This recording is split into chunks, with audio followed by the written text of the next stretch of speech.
He actually admitted to accepting a well, yeah, accepting a bribe, agreeing to throw the fight, and at the last minute, he decided that he kind of changed his mind because the UFC knew the gig was up because I didn't know how betting lines work and things like that, but we had the single largest overnight odds swing in UFC history was from a fight I was involved in because the betting line is partially based on bets that come in.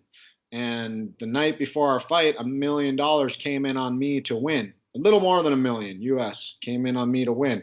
And it was a Korean organized criminal element that put in the bet, and also Bong put in some of his own money too that he had said that the Korean organized crime gave him. I think $100,000 they gave him, and then he put 50,000 of it down on the fight for him to lose, and then there was another million on the fight for him to lose.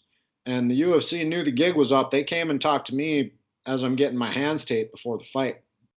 You know what I mean? And then right after me, they said we're going to talk to him next. So at that point, the gig was up, and then he eventually confessed to the Korean authorities because he was scared for his life. He was getting death threats and shit like that. So months in Korean prison. Well, he did 10 months. I think he's out now. That's probably the most interesting. Yeah. Well, I fought at the Playboy Mansion, which is that's pretty interesting too. So, but this is that this made national news and shit like that. So I actually fought uh, guy that Gilbert Melendez was in the corner with the guy that I fought. Missed weight by 5 pounds at 170, and still fought him anyways. Kicked his ass. He got DQ'd for crawling out of the fucking ring. It was a boxing ring, not a cage. And I'd get him down in the corner of the cage, corner of the ring, and he kept crawling out the ropes. And then finally, they warned him like 3 times. And then the last time, I just chased him right out the ropes, throwing punches at him as he's going out the ropes. And then they called the fight. So I'm a licensed real estate agent in the state of Florida right now as well. So that keeps the food on the table and then lets me be able to train full time down here and all that good stuff. So for marketing, branding, there are customers out there who are UFC fans, and the fact that I was in the UFC, pretty much, those customers that meet me and are UFC fans, I mean, it's, they're not, most 99% of the time, they're not going to go with anybody else besides me. Last fight was a boxing exhibition, actually. And that was in Bozeman, Montana, and I did real well. It was a 4 round fight, 2 minute rounds, 16-ounce gloves.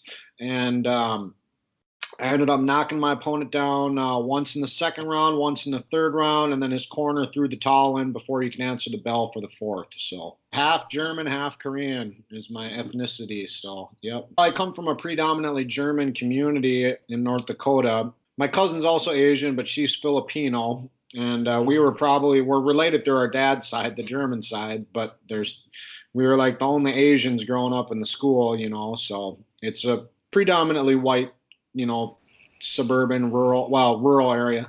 So, it's, yeah, we had the most color out of any of the kids in the school. Go out and check me out on Instagram. I try to stay pretty active on there. My Instagram handle is at King Kuntz, just like King Leo, at King Kuntz. Okay. And then my Twitter handle is at Leo Lion MMA. Get out there, follow me. I'm verified on Twitter. I'm really active. I get on Twitter if you guys wanna stay in touch with me and what I'm doing, all that good shit.